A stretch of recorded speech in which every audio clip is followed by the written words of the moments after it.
তারা কাজে দ্রুত শিল্পায়ন দরকার।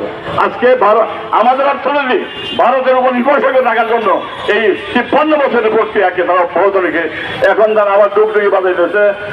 কালকে পত্রিকায় দেখছি, নয়া দিগন্ত পত্রিকায় দেখছি যে ঢাকাকে আক্রমণ করার জন্য ভারতীয় সেনাকে এবং মোদীকে আহ্বান জানিয়েছে। বড় সাহস এই জাতির যুবক ছাত্র আছে রাম শ্রেণী নেবে। এই জাতি ঐক্যবদ্ধ হয়ে আক্রান্ত হলে জীবন নিয়ে স্বাধীনতা রক্ষা করবে ইনশাল্লাহ, আমরা আশা করি। কাজে আজকে আমাদের আরেকটি কথা আমি বলতে চাই, উনি একটা সেমিনার করেছিলেন বাংলাদেশি জাতীয়তার উপরে। আমরা পশ্চিমবঙ্গের লোকেরা বাংলায় কথা বলি, আমরা বাংলায় কথা বলি, তাই বলে এবার বাংলা উপর বাংলা এটা তো আপনার সুযোগ নাই। সুযোগ আছে, সুযোগ নাই।